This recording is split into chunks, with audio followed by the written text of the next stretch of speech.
Mind the pheasant. How come alone? Paul? I don't even like dogs! I'm sorry, Paul. Back from the war, Paul Sutton dreams of a simple life, a home, children, and the love of a wife.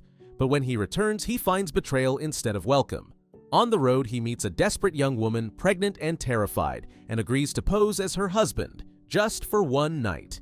This lie will shake two families, set a vineyard ablaze, and give Paul something he never had before, a true home. This is the story of a walk in the clouds. The war is over. Ships unload tired soldiers onto crowded American docks. The air is thick with shouts, laughter, and tears. Families hold signs, wave flags, run into long-awaited embraces. Paul scans the crowd with a hopeful smile. His heart pounds at every familiar shape, but no one waits for him. No smiling wife, no warm embrace. He stands alone in the middle of joy. Later, he finds Betty at their apartment. She acts surprised, clumsy with her excuses. When I didn't see you on the dock, I thought... I didn't know you were coming today. I wrote you almost every day. I know. I just couldn't bear to hear about all that fighting and the killing and the... She admits she never read his letters, hundreds of them left unopened. For Paul, those letters were lifelines on the battlefield. For her, they were too heavy, too full of war. Betty talks of money, of careers, of the bright new world after victory. Not once does she mention family, children, or the home Paul dreamed of. He swallows his pain. Outwardly, he agrees. Inwardly, his heart cracks. On a train to Sacramento, fate intervenes. A suitcase tumbles, a frame shatters, and a young woman nearly falls. Paul catches her. Her name is Victoria Aragon. She is beautiful, elegant, but her eyes reveal a storm she cannot hide. When two drunk men harass her, Paul's instincts flare. And you're, I'm not interested. Stop it. Lady doesn't want to be bothered. In one swift move, he defends her. But afterward, Victoria breaks. Through tears, she confesses the truth. She is pregnant by a professor who abandoned her. I'm pregnant. But Victoria, look at the positive side. Oh, she's going to kill me. If she returns home alone, her father, Alberto Aragon, strict, fiery, a man of tradition and pride, will disown her. If I come home this way, without a husband, he'll kill me. I know he will. Paul hesitates. His own marriage is already crumbling. His honor pulls in every direction. But at last he offers the impossible. What if I pretended to be your husband, just for one night?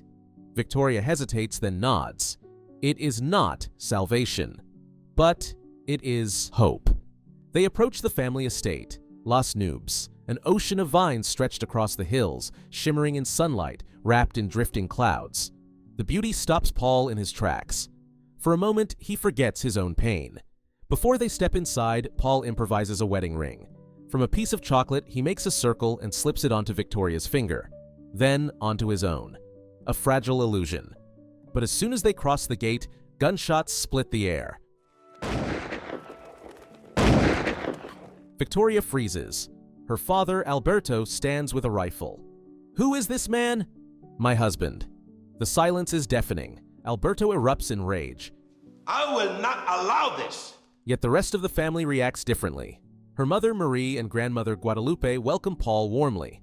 And the wise grandfather, Don Pedro, looks at him with quiet curiosity. Already, two worlds collide, Alberto's harsh suspicion and the family's warmth. At dinner, Alberto interrogates Paul like a soldier under trial. Where is he from? Who are his parents? Paul admits the truth. He is an orphan, no family, no roots. I never knew my parents. I grew up in a home. I meant an orphanage. Alberto's verdict is cutting. A man without a past has no future. The words burn, but Paul stays calm. Victoria whispers apologies when no one looks. Slowly, their bond deepens. That night, they are given the parents' bedroom. Paul, honorable, lies on the floor. Victoria rests in silence, and Alberto watches like a hawk. One wrong step, and their fragile lie will collapse. Dawn breaks with danger. The bells ring, sharp and urgent. Frost threatens the vineyard. Workers rush with torches, smoke, and blankets. Paul runs to help, but Alberto pushes him aside. Yet Paul refuses to stand still. He spreads the warm air, follows Victoria's rhythm, fights the cold. Hour by hour, the vines are saved. For the first time, the family sees his worth. And Don Pedro quietly tells him, an orphan is not an empty man. He is simply waiting to find his family. Now that you are part of all this, a part of us, you are an orphan no longer. The valley bursts with joy. Grapes are picked, songs rise, laughter fills the air. In the courtyard, women crush grapes barefoot in a giant wooden vat. They pull Victoria inside, then Paul. The crowd cheers as they dance, slip, and laugh together. Juice stains their clothes, the music swells, their eyes lock. They kiss. But as quickly as it happens, Paul breaks away. He is still married. His loyalty to vows already broken tears him apart. But I'm not free. I'm sorry. Victoria turns away, wounded, heartbroken. The days that follow bring only tension. Alberto despises Paul, mocks his job as a chocolate salesman, calls him unworthy. Paul endures until he cannot. You say you love your children, then show it. The words cut deep. Victoria hears. For the first time, she dares stand against her father. But Alberto's pride is unshaken.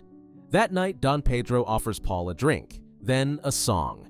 Together, they serenade Victoria under her window.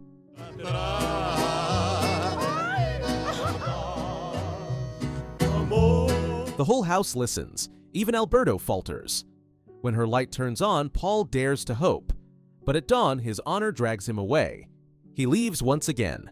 Paul goes back to Betty. Paul, listen to me. It wasn't gonna work for either of us. I don't even like dogs!